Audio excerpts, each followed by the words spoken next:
Hey folks, hope you're doing well. Today I'm going to be revisiting one of my very favorite games of all time, Tales of Maj'Eyal, which is also called Tome or Tome 4. It's a roguelike RPG with a wealth of strategic depth and a ton of races and classes, all of which play radically different from one another, so there's just a ton of depth to this game. I've played hundreds of hours and I'm still discovering new things all the time, so really excited to play it for you. The class we're going to be playing today is the Cultist of Entropy, which is a mage type class, but with a couple unique mechanics.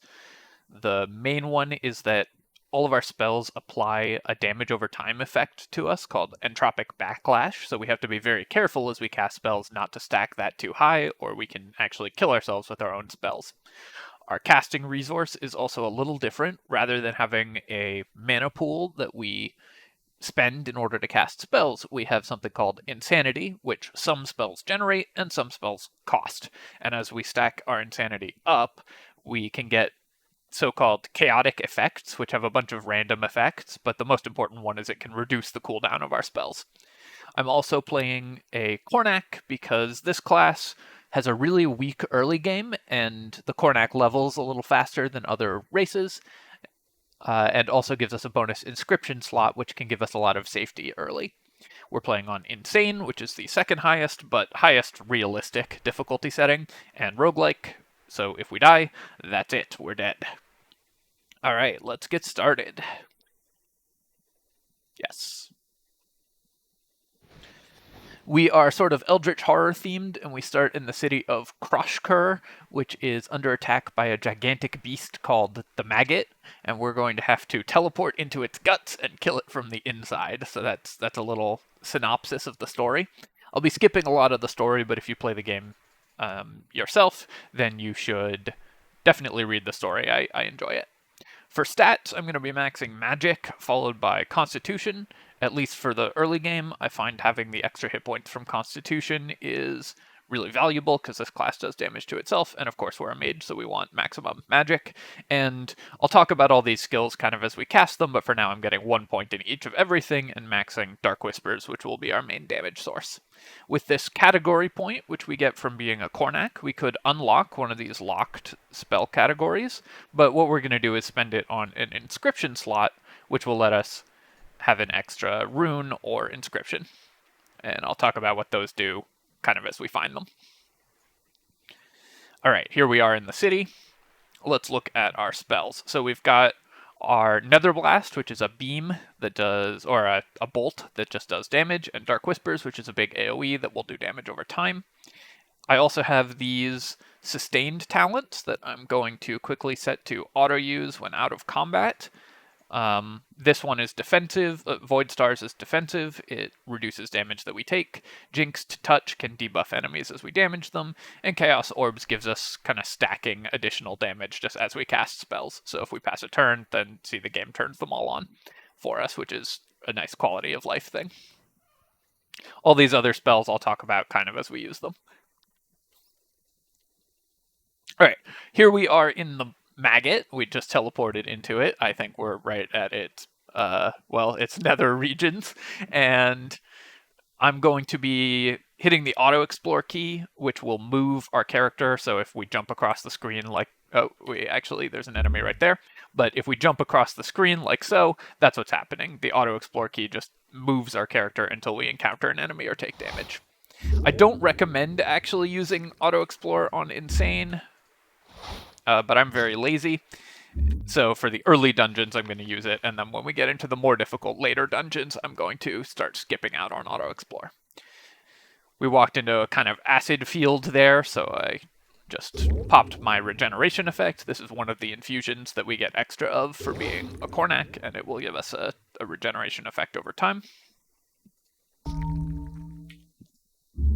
Just clearing through these early guys. So we place a Dark Whispers damage over time effect on them, and then we just hit them. I'm going to use this ability, so you can see we have Entropic Wasting stacked up. That's damage that we're doing to ourselves. This ability will move that damage to that one enemy. We've been blinded, so I'm going to pop this Wild Infusion that removes physical debuffs and unblind ourselves. And then we'll just rest. new enemy has come at us from off screen, so we'll just do some whacking him. These early enemies are not super threatening, so we should be able to clear through them quite quickly.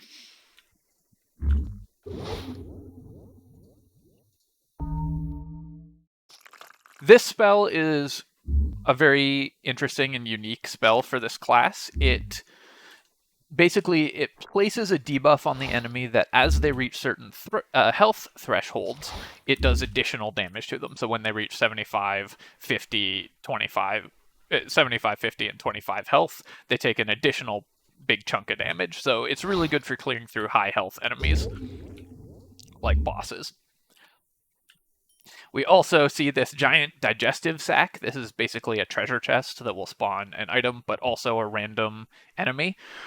If you're playing on Insane, don't open this in the first dungeon. You cannot fight the enemy that's in it. I can't tell you how many times I've died to a random treasure chest in the first dungeon. Normally, you can't get random, unique, or rare enemies in your first dungeon, in the little starter dungeons, but those treasure chests can have random rares that come with class levels, and those can be extraordinarily dangerous. So you have to exercise some discipline and give up on that treasure there. Gotta level up. Notice I was able to cast Dark Whispers twice in a row because we had the chaotic effect reduce our cooldowns. Alright. Just gonna keep exploring for a bit. Pop my regeneration because I took some damage. See how my Void Stars here is on cooldown? This acid effect these enemies cast can strip your sustained abilities from you, so that's why I put them on auto cast when out of combat. It just makes things much easier rather than having to constantly reactivate those manually. Alright, let's actually clear this little area and then we're gonna level up. Okay, so we're going to keep maxing Dark Whispers, keep putting points in Magic, and over here I'm going to get a point in Prophecy. As we reach 3 and 4 points in this ability, it gives us an extra spell, a different kind of Prophecy that we can cast in addition to Prophecy of Ruin.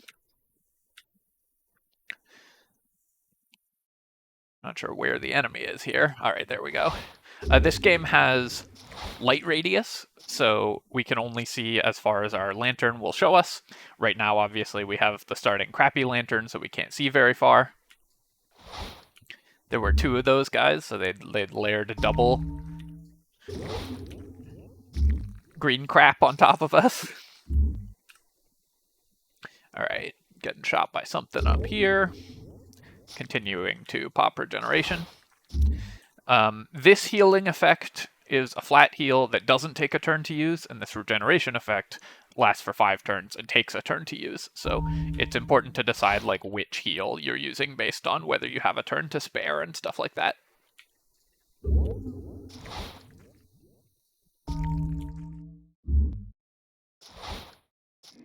Each enemy in this zone has a chance to spawn those little oozes whenever they take damage, so that's why you see the little ones, these bloated oozes appear.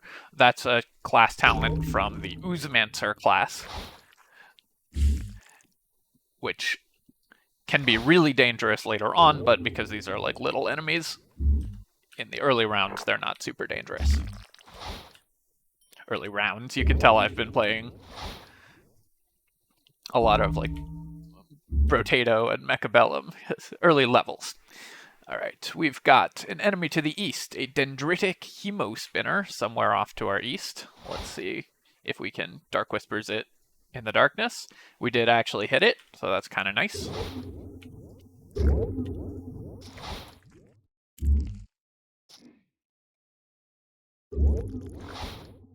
Just gonna try to speed through this early dungeon, but still playing at least relatively safe.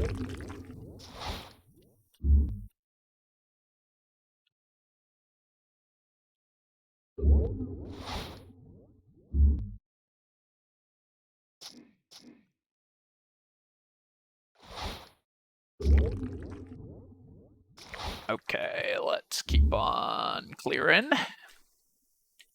The boss of this dungeon is at the end of this large, long white line, which is the Maggot's spine. And we just found the boss. You can tell because we got hit by a Dark Whispers, such as the one that we cast, from off-screen by the Maggot, by the spine. So we're at the boss, and normally what I would do is hide around a corner and spam into the darkness. I'm going to walk up to the boss just to show you what it looks like, which we can do relatively safely. We got pinned to the ground because it does have a pinning item. So here's the spine, or the spinal cord. So this is the boss of this zone. It's immobile, but has a ton of health and can pull you to it or push you away from it if you're melee. And what we're going to do is go hide up in this corner. We know exactly what tile it's in now, and we're just going to go hide up in that corner and spam at it. Gonna take one turn to pop my regen, and we're up here. So it shouldn't be able to see us, I think, from where it is, and we can use... Oh, no, okay, it still can. So I'm actually just going to step to here. We could maybe use this corner. If you have a full lip like this, you can stand where it can't see you, but it looks like there's none in this area. But anyways, we're going to just be attacking it from maximum range. It makes it harder for it to hit us.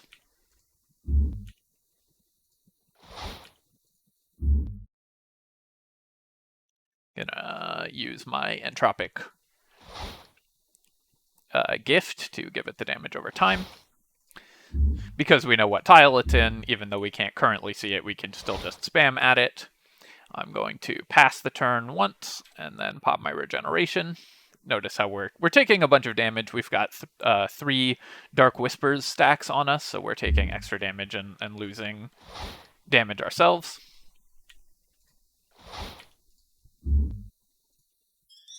And it has died to our damage over time. Alright. So that's a relatively safe way to kill that boss. You can avoid getting hit by it in melee and just stand at maximum range and spam it down. Let's go pick up the items that it dropped. Alright, it dropped an Imp Claw, which is a tool which we can put on, and this gives us a little fireball effect. This is not the best item that it could have dropped. The item that it preferentially drops is actually really good for this class, but we missed, so what can you do? This is a great ring, plus 24% life, or plus 24 life is really good early. Just getting some flat life items is really nice. Can give you quite a bit more survivability. And then basically nothing else here is worth it for us, but let's level up, because we gained several levels off of killing the boss. Magic and then Constitution. And then I'm going to put 1 point into Prophecy.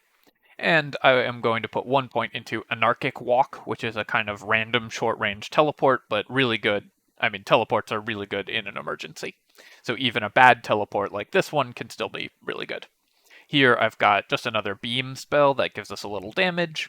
This ability causes enemies who have Dark Whispers on them to sometimes summon allies for you, and that's really powerful. It's a 15% chance every, or 10% chance every turn, which is really great. That can distract enemies or block them from reaching you. This means that whenever our Void Stars are used up, we get a big shield, so really nice defensive talent. And I'm going to take Reverse Entropy, which reduces the amount of entropy damage we take. Gonna move my item down to the next row there, and we'll just quickly finish off this dungeon. So let's take a look at this spell. So that's a beam, does damage when you fire it, and then also leaves that puddle on the ground that does additional damage 2 turns later. And then we've got this little firebolt from our Imp Claw, which does decent damage because we're a magic class. Learning a little bit about this maggot that we already killed.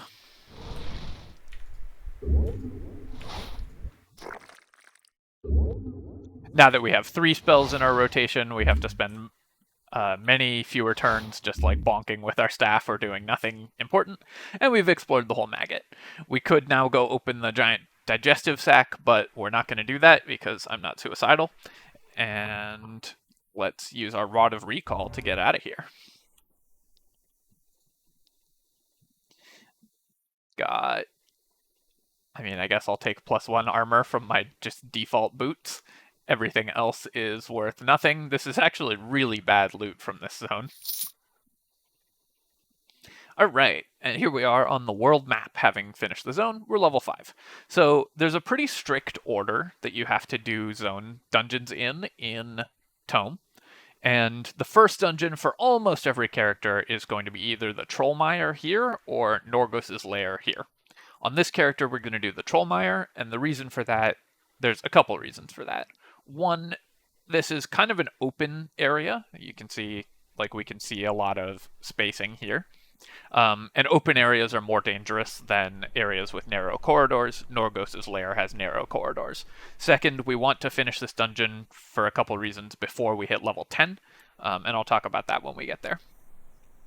Alright, let's just run around and clear some enemies. Alright, here's our first rare enemy. So rare enemies have these purple borders and come with random class levels, which are class levels like you would have if you were that class.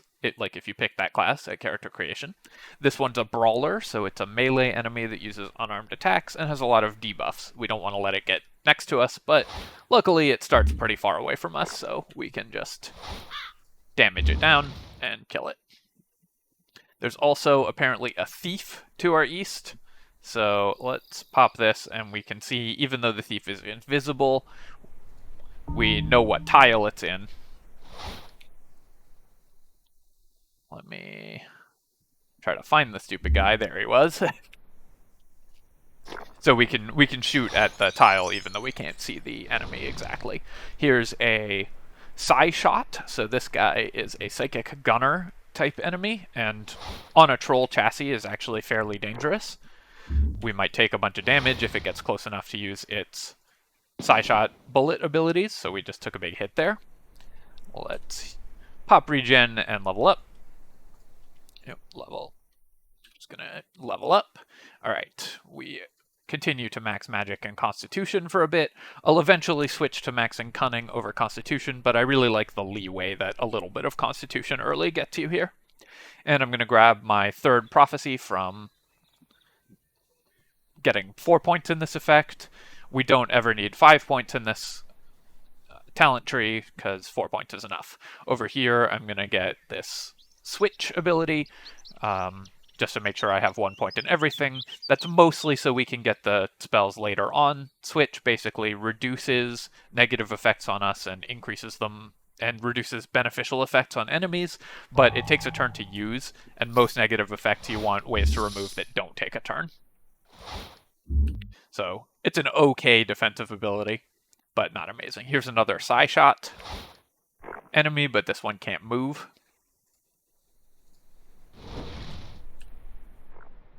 Here's a Mind Slayer enemy, so another melee type enemy.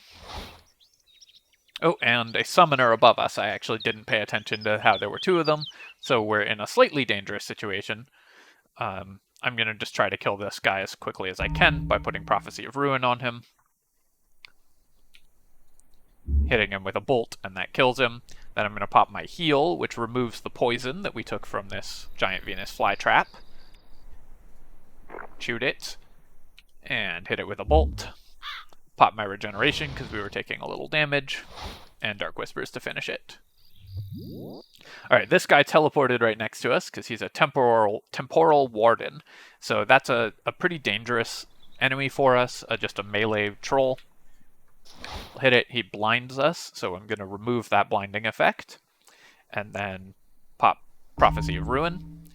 It's now got a hallucination next to it, so I'm going to back up a tile and hope it gets distracted hitting the hallucination enemy. Pop regeneration. It shot us with an arrow, but that's okay. There's another hallucination there, which is great. The hallucinations, even if they don't shoot them, they reduce the... Even if the enemies don't get distracted attacking them, they reduce the damage they deal to every target other than the hallucination. So that's a really powerful effect. Alright. enemy kind of hid, so we'll put this damage on the ground. Oh, there's a lot of them there. But these are all just normal enemies.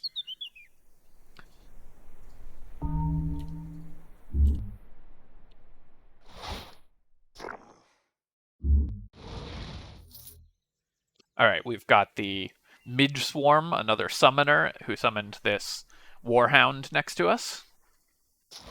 We should be able to just face tank this, but I'm going to step away one tile and then another tile to try to get them caught up on those hallucinations, and now we're in a space where only one of those can get at us at a time.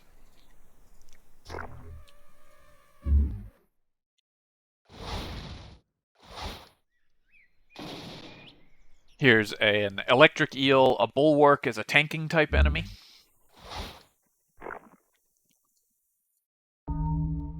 Stunned us, which is a pretty dangerous status effect, but we're going to clear that and pop Regeneration, and then kill it.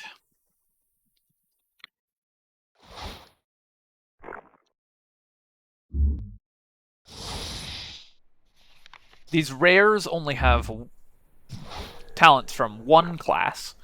If we find...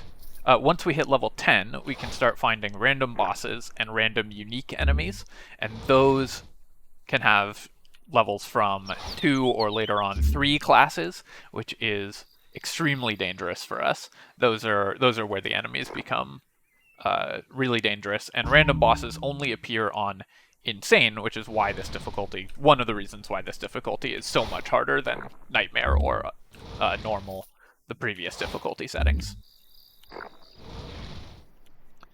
Still, in this early dungeon, we're not level 10 yet, so those types of enemies can't appear. Here is a vault, so this will have in it higher level enemies than the zone level. These can be really dangerous, and is one of the ways that new players often get killed, but I'm greedy, so I'm going to open it. We've got a gazillion rats in here, but they're melee, and only one of them can get at me at a time. So I'm just going to put damage over time, and then place down the AoE explosion.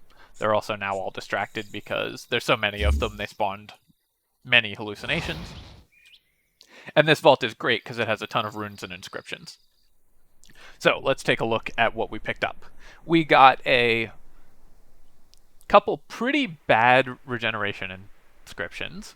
On the other hand, we got a Shatter Afflictions rune on a 12-turn cooldown. That's a really good one. So where our Wild Infusion takes no turns and removes one physical effect, Shatter Inscriptions takes no turns and removes one of each type of effect, physical, mental, and magical. So that's really good for us. We also got a Blink rune, which is pretty nice. The range 4 Blink rune is probably the one we would go with. Let's consider that for a second. None of these regeneration runes are particularly good.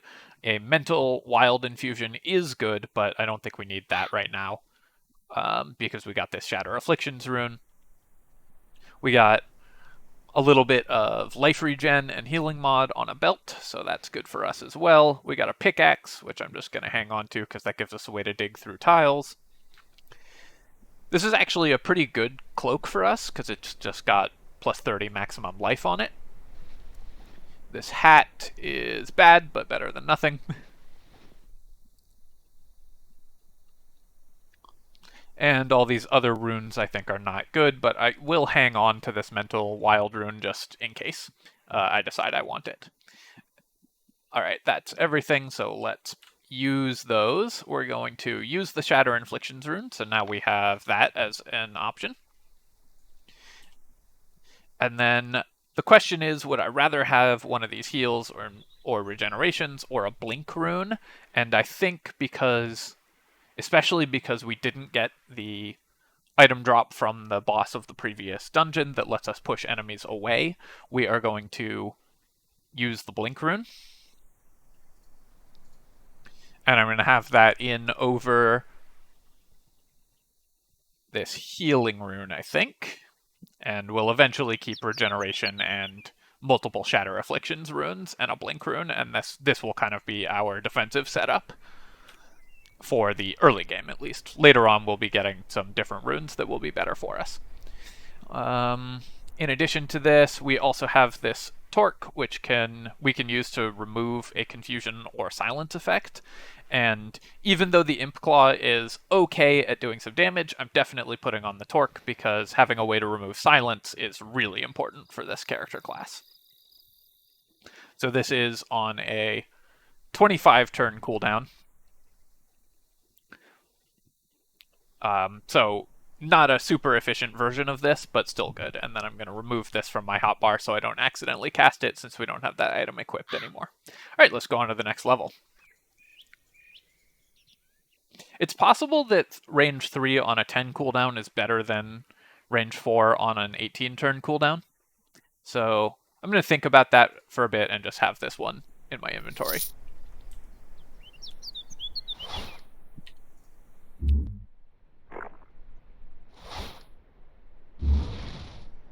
Running around just looking for enemies, no rares or anything yet. The boss of this zone is in Trollmire level 3. Oop, misclicked there. It's definitely possible to get a little lazy in these early dungeons and just die to something stupid, so trying to avoid doing that, especially because I'm also trying to commentate while playing.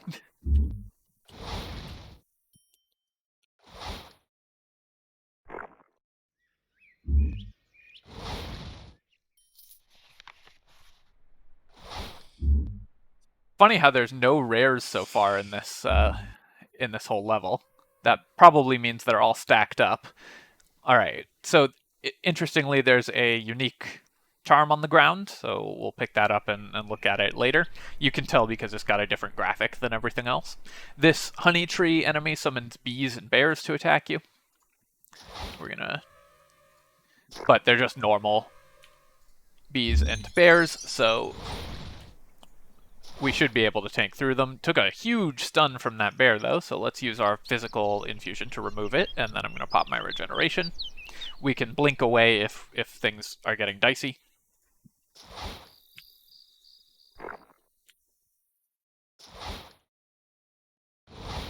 Alright, now it's starting to take some damage. Let's put Prophecy of Ruin on it. I should have done that earlier.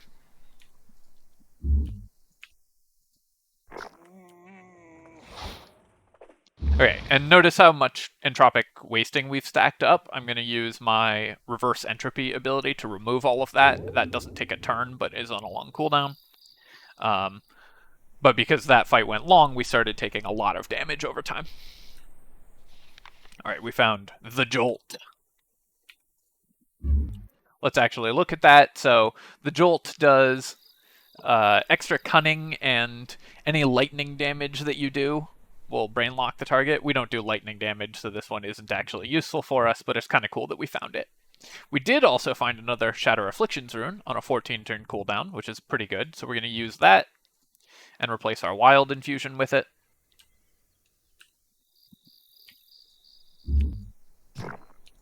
Now we have many ways to remove every kind of effect. Here's a rare eel, which is a Mind Slayer.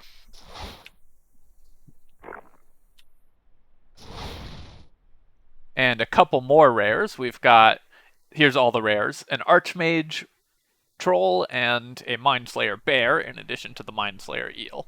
So let's do this. Gonna pop my regeneration here, because I'm taking a bunch of damage from these ranged attackers. And then I'm actually going to blink away and force them to chase me at least a little bit. Another rare. No, that's the same one. Here's the new rare. It's a Saw Butcher.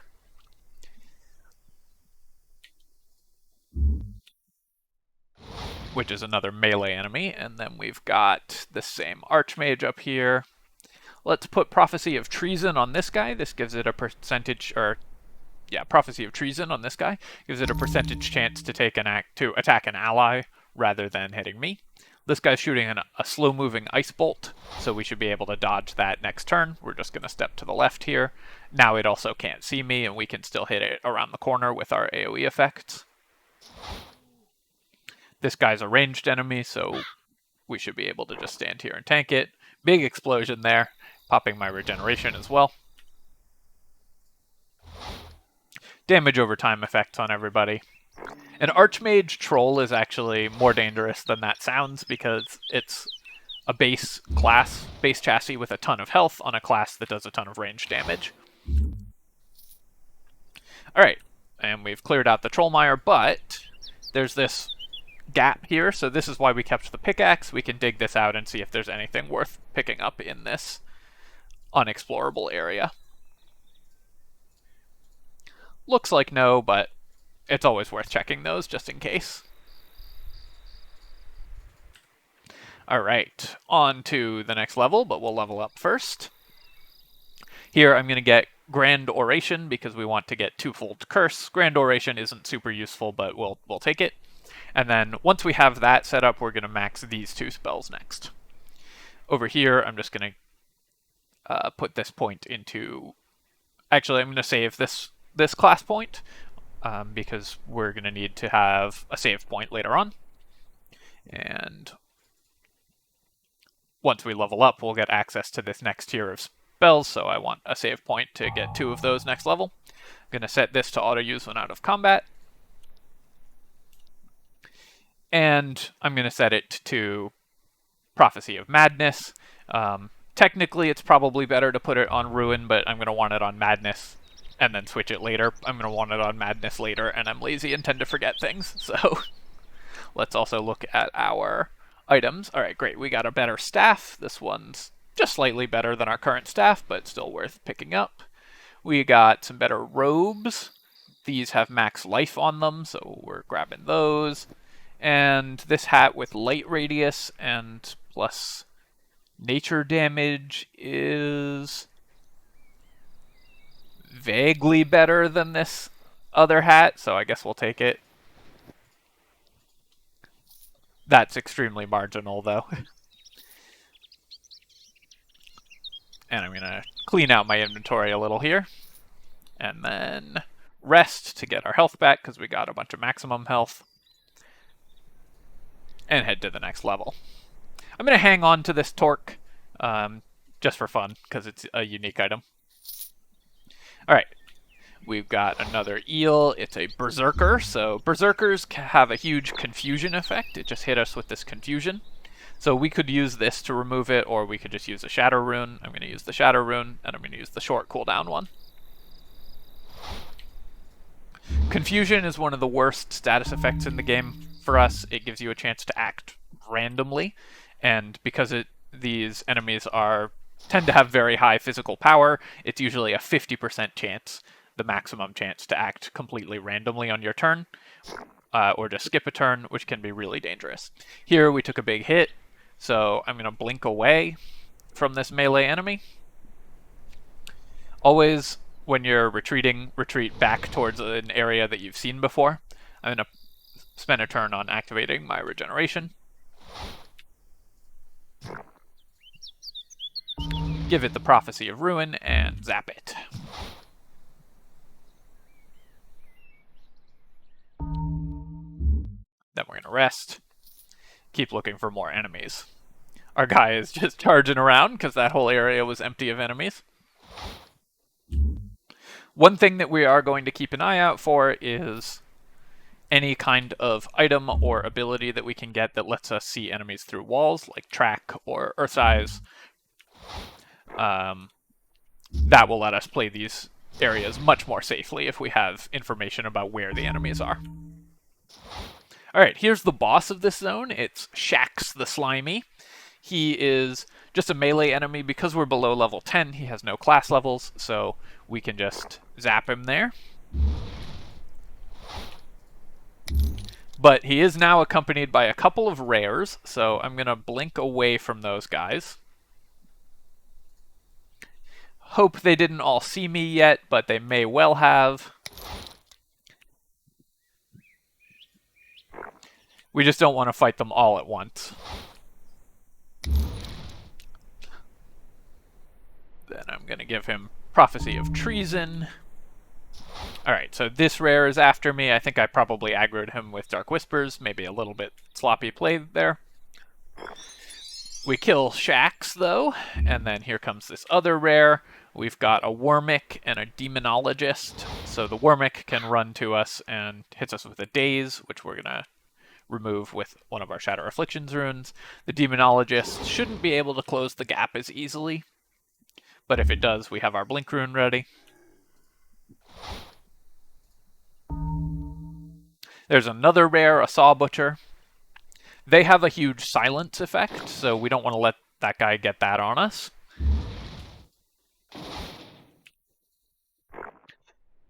Later on, when the enemies get a little stronger, we'll be inspecting each rare or unique enemy and seeing what exactly skills they have, but for now, a general sense of what they do I think is good enough. I'm going to activate my Entropic Gift to remove this 69 damage we have stacked up.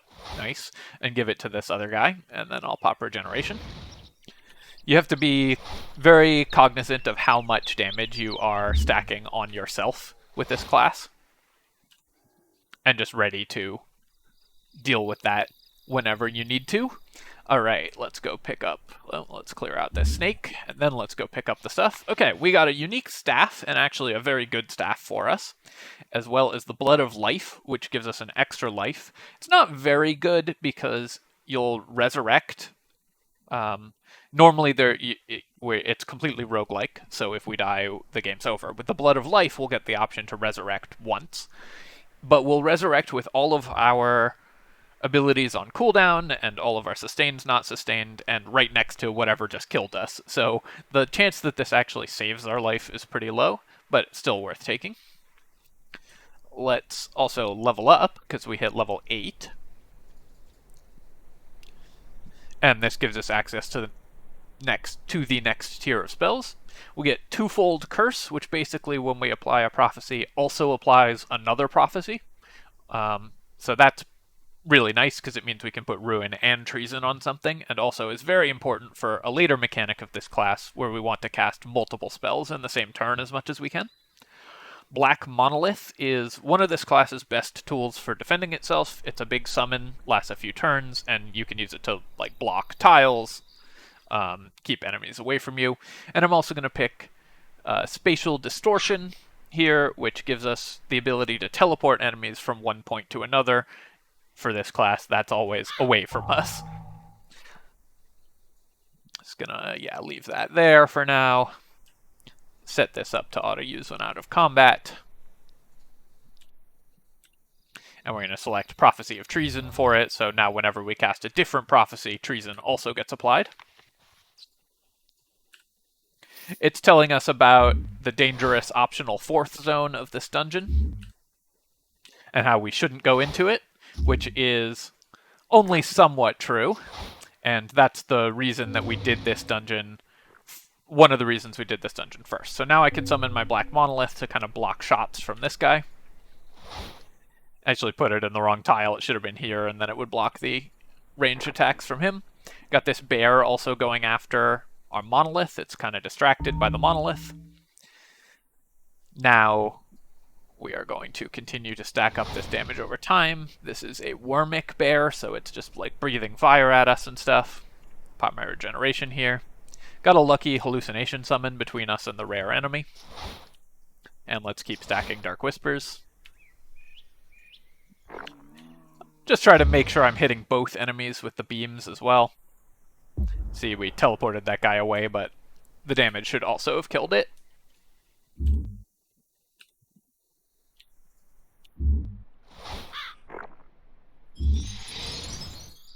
Hit level 9 here, which is what you expect at the end of these 2 dungeons that we've done. I'm gonna put the Monolith down next to it in the hopes of distracting it. It's a Berserker, so if it gets close to us, it's gonna use its big confusion effect on us. Should have done Ruin and Treason on it earlier, but that's okay. Here's one of the dangers of auto-exploring like I've been doing. You can just walk out next to an enemy because the game doesn't care about you having vision of stuff. So let's blink away. Then I'm going to start putting damage on it around the wall if we can. Not sure where the enemy went. That enemy type I think has a random teleport, so it may have just run off somewhere. We're going to wait for it. Nope. Oh, it's a poison ivy, so I actually didn't mouse over what it was. This enemy is immobile, so if we just use our shatter to remove the grab and step away from it, it now can't do anything to us, and we can just kill it around the corner. This I'm more doing just out of habit and to show you sort of like the right way to play, rather than because we absolutely need to against this specific enemy. Notice that this item dropped, so we know that it's dead. But that's important strategy for later on in the game, of course. Let's put this monolith here. It blocks the tile and stops the snake from getting to us. Put Prophecy of Ruin and Treason on it. The goal for this class basically is to not die before you hit level 14, which is where our huge power spike comes from. Here's a vault. Let's open it. There's a summon in it. Actually, this room isn't the vault room of this particular vault, but there are some rooms in here that are more dangerous, I think.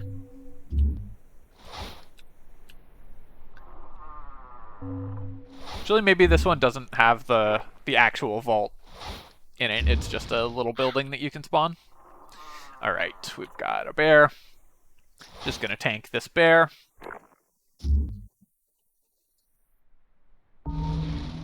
Killed everything and cleared out this level. Alright, let's take a look at our items here. We've got the Blood of Life, which we're just gonna use, and that gives us another life. Then we've got an amulet. We don't currently have an amulet, so any amulet's good. This one gives us a little bit of constitution, but otherwise is pretty bad for us. On the other hand, we got Kor's Fall, which is a unique staff that has pretty high spell power for its level and also can give us extra darkness damage.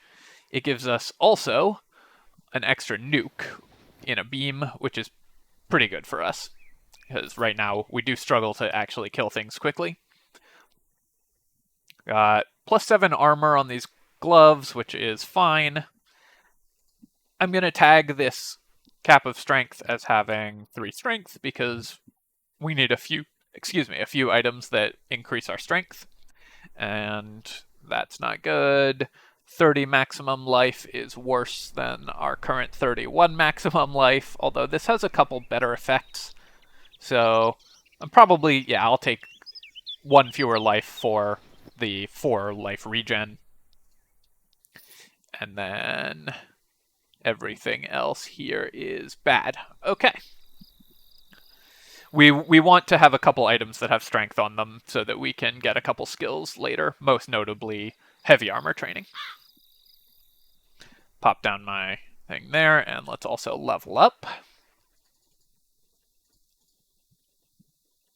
Here I'm going to be starting to stack in Preordain and Luck Drinker.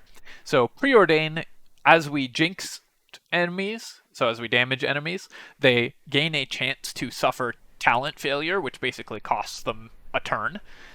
So that's really powerful. And this, as we jinx enemies, gives us a chance to completely avoid damage. So these are 2 really good defensive abilities that we want to max as soon as we can.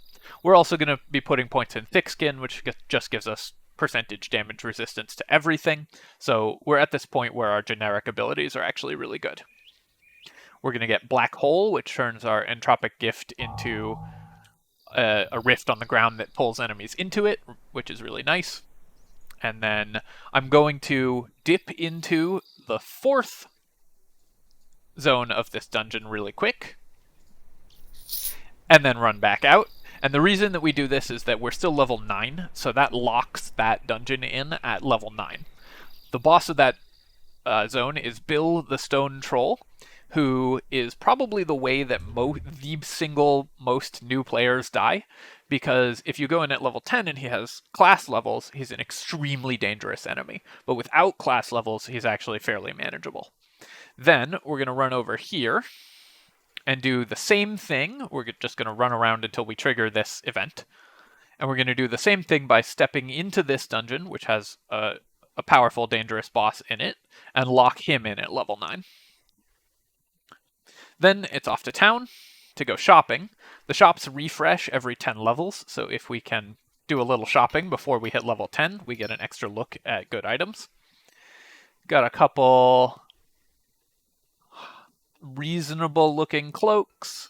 This one gives us a blinking effect, which is kind of cool, but it's blinking to an enemy. So I don't think we need that. We're looking for things with darkness damage, with maximum life, and water breathing is another kind of important one for us. Over here, I'm going to go see if we have any better infusions. We got a much better regeneration infusion, so I'm going to keep that in mind, but check the other shops for an even better one first. But we've got 216 and 14 as a possible regeneration infusion. Over here, I'm looking for a better rune. The mirror image rune is really, really good. So I will probably, but unfortunately I can't afford it because it's 700 gold and it's going to disappear on the shop refresh. So that's a little unfortunate because that's the only time this can appear in the run and we can't buy it. But this is a really good rune that you often want on mage characters. The other two runes are just worse shatters than the ones that we have. Wrong shop. Here I'm going to go grab these two quests. Alchemist quest, and this, if we bring him the stuff that he wants, he'll give us 2 generic talent points, which is really good. And then a quest we won't do until much, much later in the game. Then I'm gonna... So remember we had a 216 regeneration infusion. I'm just gonna check the other shops for a better one. Or a really good shield.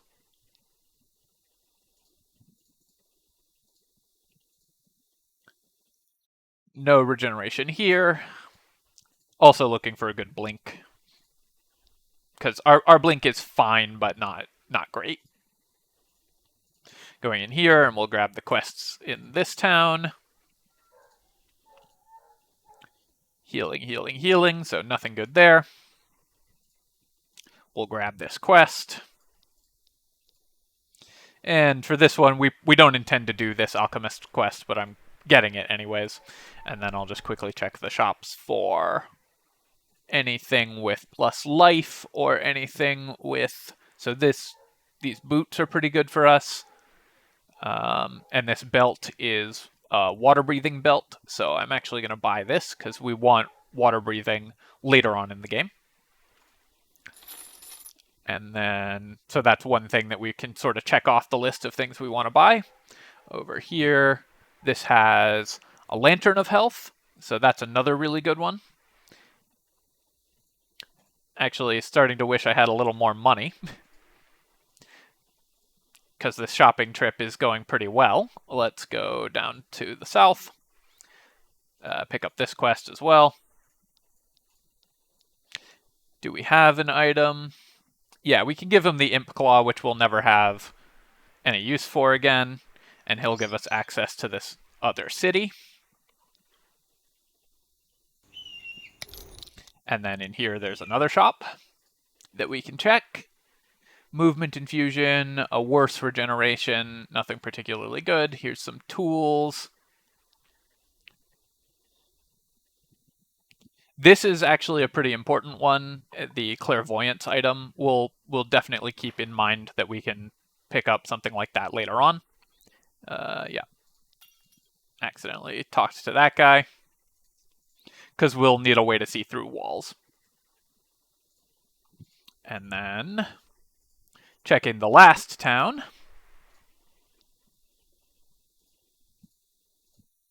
Come on. Let me in. Shielding rune, but no better Shatter Afflictions runes, and nothing here in the cloaks, so let's grab this Alchemist quest, and we'll take the 4 additional stat points, although we don't really intend to do this quest either. The ones that give you talent points are the best. Let me also just tag this as water breathing before I forget that we have it.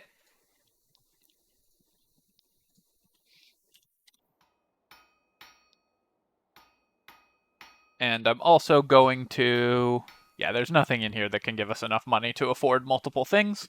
So let's go buy that regeneration rune. I think that's the most important of the things that we found. Also, just exploring the world a little bit.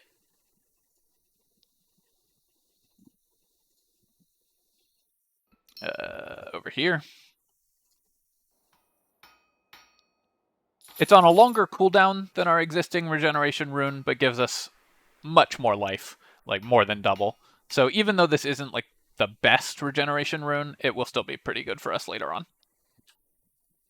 It's still, sorry, won't be good for us later on. It's better than what we have now, though.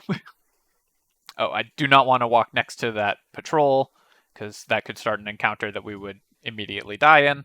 And now let's go do our next couple encounters. So we're going to go pick up this quest. We have to do it before level 14. And this will start an arena battle.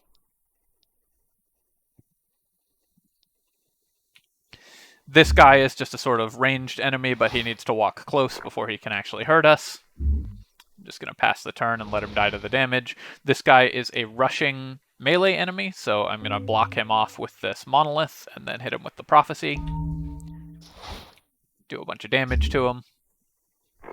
And then this guy is a ranged magic enemy. But doing this quest at level 9 is relatively safe. You can die if you try to do this at like level 4, but with a mage, it's not terribly difficult to do this quest. Let's pick up all the items and head out. And doing this quest also got us 2 generic talent points, which is really good because it means that we can start stacking this up. So I'm going to get my point in Thick Skin, and I'm going to get 1 point in Luck Drinker. Then next we're going to max Preordain until the returns drop off, and then max Luck Drinker. Item is not useful to us, but money never hurts, and out we go. Then I'm going to go back into the Trollmire, and we're going to go fight Bill, because we locked him in at level 9.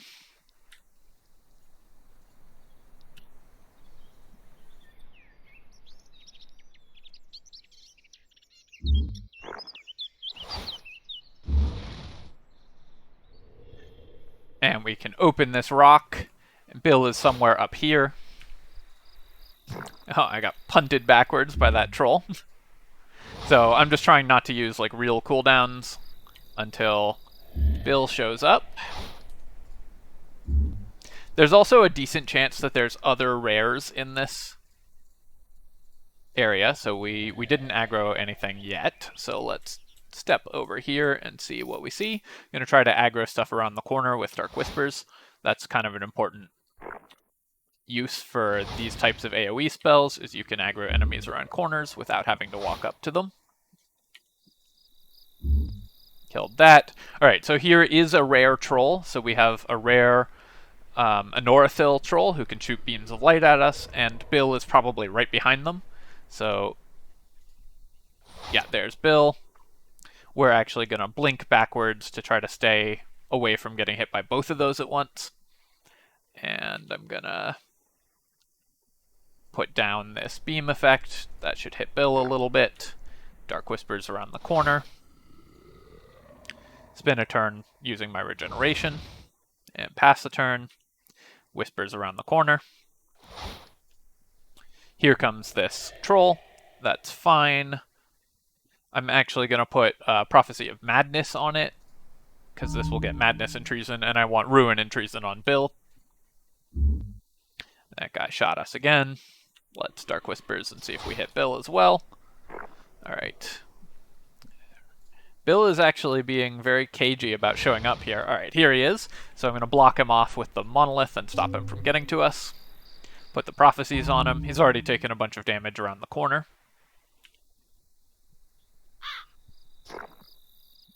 I've got 45 damage stacked up, so we'll do that, and then this black hole will also maybe pull him back onto that tile. So you see he stepped forward and got pulled back, so that bought us one extra turn. And we'll continue to deal damage to him. And then here, I'm going to teleport him away. because I had everything else off cooldown. He charged us and dazed us, so we'll remove that. And then I'm going to just kill him because he's at 19 health. We could also like blink backwards or do any number of other defensive tools that we have, but that should be good enough. And here we are at level 10. We picked up the Withering Orbs. Oh, here's the Forest Troll Hedge Wizard. Another unique enemy. That's kind of funny that we didn't actually aggro him at all. Let me level up real quick before facing him. So we're level 10, so we got another category point like the one we got at the beginning. And we're going to unlock Demented Oblivion. This gives us access to this chain of skills, which includes Nile. Nile is, as we apply Entropic Backlash to ourselves, enemies take a debuff. Enemies that we can see take a debuff. By itself, this doesn't do a lot, but with this next skill, when an enemy reaches 6 stacks of that debuff, they summon a super powerful ally on our side, and this is how we're going to deal most of our damage throughout the game. It's really an extremely powerful, dangerous ally, and one that we need. This is why our power spike is at level 14 for this class. So let's put a point there, and then I'm just going to get the last 2 spells that we don't have points in these 2 categories, continue to max magic. As we hit level 12, we'll get access to this category of spells as well. And then over here, I'm going to continue to max Preordain. Right now it's worth 2 points, but now that we have 2 points in it, or 2% failure chance, so you can see this goes from 2 to 4. Next level would go from 4 to 5, so we're going to start maxing Luck Drinker next instead, because each Preordain point is less impactful over time. Anyways, we leveled up there. Gonna move Suspend. So Suspend basically removes us from time for 3 turns. A really powerful defensive ability. Let's block this guy off with our Black Monolith. That's how we start most fights. Put Dark Whispers on him so he can maybe start generating hallucinations. And we'll put Treason and Madness on him. Zap him there, and you can see he's started stacking up Nile. Right now, only some of our abilities apply Entropic Backlash to ourselves, but starting at level 12, they all will, because of a talent we're going to get then, and that will make it easier to stack up Nile. Give him the Entropic Gift, and that also pulls him back onto that tile, and we kill him in one shot there. Alright, we got the Rune of Reflection. So that's a really interesting defensive item. This gives us a shield that reflects damage back at an enemy, and is very likely, I think, to drop from that Forest Troll Hedge Wizard. Let's take a look at the power level of it right now. So it is on a 15-turn cooldown and reflects 270 damage for 5 turns, but scales with our magic stat. So that might actually be better than our Regeneration Rune or one of our other defensive tools. Let me hang on to this and we'll think about that. Withering Orbs we're going to hang on to just for funsies, and then all this other stuff is useless to us. So let's hop out. And then even though we're level 10, we locked Ben in, the boss in the other zone, at level 9, so we're going to go clear him out. Have to dodge around this patrol of enemies and make sure we don't get caught by them. And so this guy will be much less difficult to fight than he would be if we'd not locked him in, not level locked him, because he won't have class levels. So here he is. He has a bunch of cursed abilities natively, like the chassis of this unit has a bunch of cursed abilities, but if he had additional class levels, he could be much more dangerous to us. So let's start with Black Monolith, and that will daze him, put the damage on him, put the prophecies on him, and this is going to be our pretty standard skill rotation throughout this character's lifespan.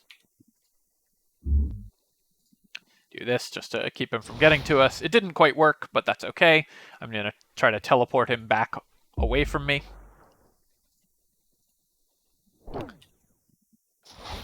He charged and hit me, and we're going to zap him. And we hit level 11, which is kind of nice. Finish this quest. Pick up a few items as well. including a better pickaxe. So now we have a 35 turn pickaxe. I'm honestly not even going to bother like swapping which pickaxe we use until we get a much better pickaxe than that. This item, not useful, but this belt, also not super useful for us because our current belt gives us regeneration, and this belt gives us, yeah, nothing, no stats that we care about. Let's level up, though. And here we are just going to keep putting points into Nile. We want to get this to level 3 so that at level 3, 2 random enemies we can see get Nile rather than just the one. And that matters because it makes it much easier to get to the 6 stacks we need to summon the Herald of Oblivion. And we're going to start maxing Luck Drinker here. Pop back out, and the next dungeon that we're going to do, now we can start spawning random bosses and random unique enemies, which makes things much more interesting when we start seeing those, is Norgos's Lair. But for now, this video is looking at a pretty good length, just over an hour, so we're going to make the cut here. Thank you for watching, my friends. I hope you've enjoyed this start of the Cultist of Entropy. I love this game, and I'm excited to play through it, and we'll see how far I can get, hopefully pretty far. And if you enjoyed the video, of course, feel free to leave comments letting me know, and like the video, subscribe to the channel for this and other strategy game content. Cheers, folks. Catch you next time.